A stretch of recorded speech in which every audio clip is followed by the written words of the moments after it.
السلام عليكم ورحمة الله وبركاته. ازيكم يا حبايبي؟ عاملين ايه يا اجمل متابعين في الدنيا؟ ان شاء الله هنعمل مع بعض صينية مكرونة بشاميل، طريقة جميلة جدا والطعم حكاية تحفة كده، هتعجبكم وجوسي، مش مكبسة، تحسي كده بانها يعني ايه كريمة كده وانت بتاكليها، والطعم بقولك جميل جدا وهتعجبكم ان شاء الله. ويلا بينا بقى.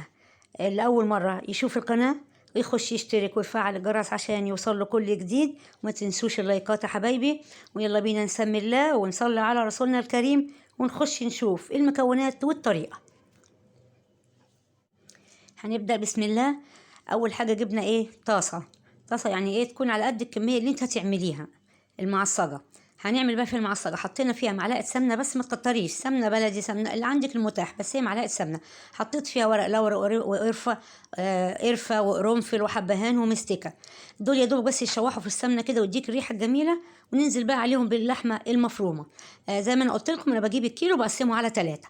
بعد كده بقى إيه، سبته بس لما تشمع، رحت حطيت عليه معلقة ملح ومعلقة فلفل أسمر، وقلبيهم بقى مع بعض كده علشان ايه اللون الاحمر بس ايه بتاع اللحمه ده يتغير.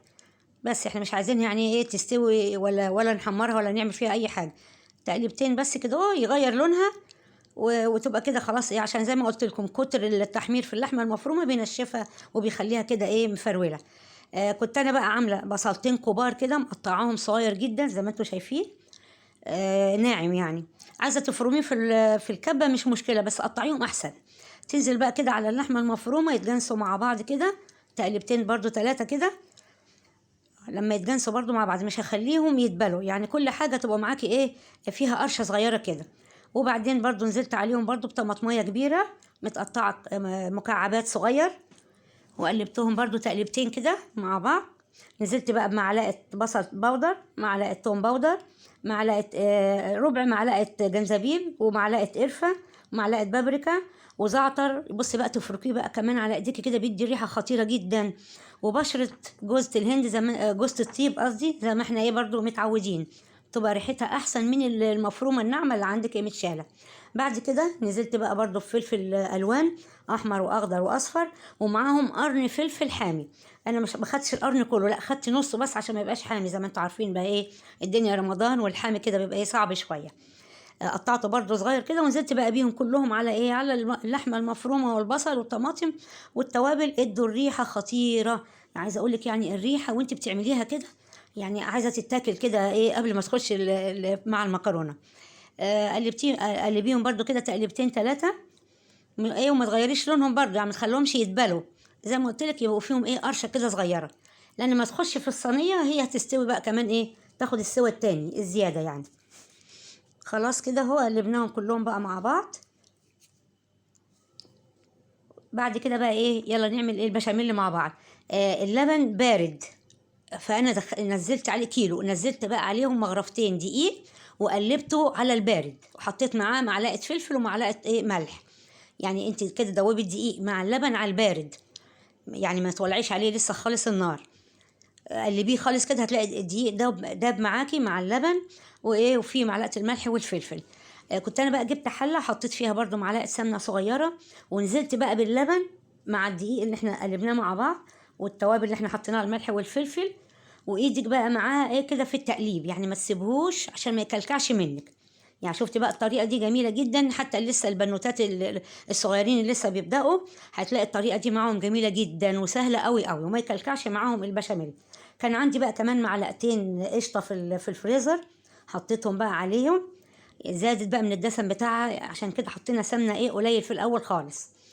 فالمعلقتين القشطه دول اداهم بقى الطعم الجميل والايه والدسم كمان الحلو كده اللي انت ايه تحبيه، مش الدسم التقيل. قلبيها برضو كده زي ما انا قلت لك، ايدك كده دايما في التقليب ما تشيلهاش لحد ما تلاقي بقى البشاميل اللي معاكي تقل، يبقى كده خلاص اهو استوى. انا بقى مش عايزاه اللي هو التقيل كده المكبس، لا عايزاه اللي هو الجوسي الحلو الجميل الخفيف كده. جبت بقى كمان حله حطيت فيها معلقه سمنه بقى صغيره او برضو معلقه زيت، ونزلت بقى عليهم بنص كوبايه صلصه طماطم اللي انا برضو بفرزها في الفريزر، او لو عندك عصير او عندك طماطم فريش زي ما انت حابه. حطيت برضو عليهم معلقه ملح وفلفل وقلبتهم كده مع بعض. لحد ما ايه يعني نشفت شويه او اتسبكت شويه، مش قوي زي ما انتم شايفينها كده. بصوا هي يعني ايه، غليت بس. نزلنا بقى عليهم بايه، بالمكرونه. كنا احنا بقى سالقين المكرونه 3/4 سوا، ما تسويهاش جامد. ليه؟ لان برضه هتخش الفرن هتلاقي ايه، خدت السوا الزياده. قلبيهم بقى كده مع بعضهم، الطماطم الصلصه مع المكرونه. بعد كده بقى نزلنا عليهم ايه ب3 مغارف من البشاميل. شايفين؟ بص البشاميل وتقله حلو قوي ازاي، يعني مش تقيل ولا صايص ينزل ايه يسقط كده جوه المكرونه، لا، بيبقى جميل كده وماسك ايه نفسه، بس في نفس الوقت طري، مش مكبس او مش مكلكع ومش تخين. قلبناهم بقى كلهم كده مع بعضهم.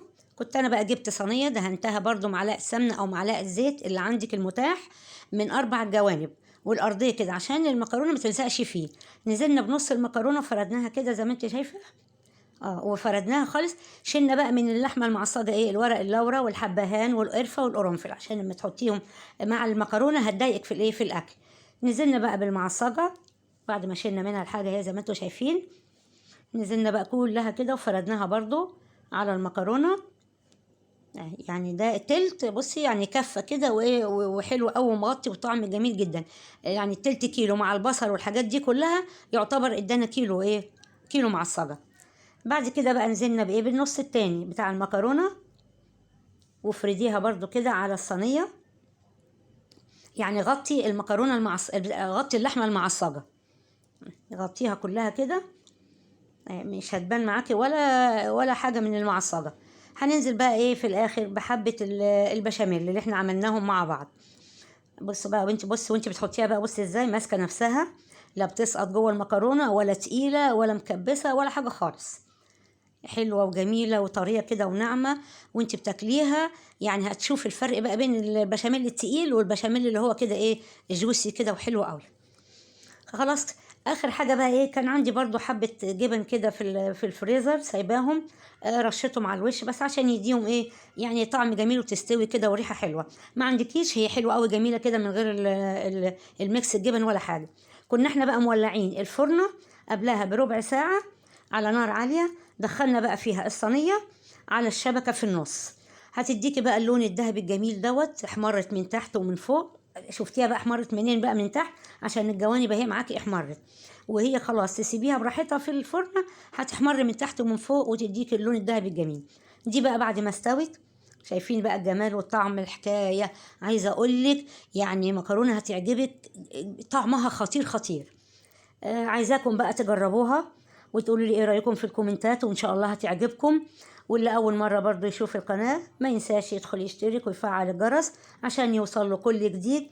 وبالهنا والشفا حبايبي، وكل سنه وانتم طيبين وصوما مقبولا وافطارا شهيا. والسلام عليكم ورحمه الله وبركاته.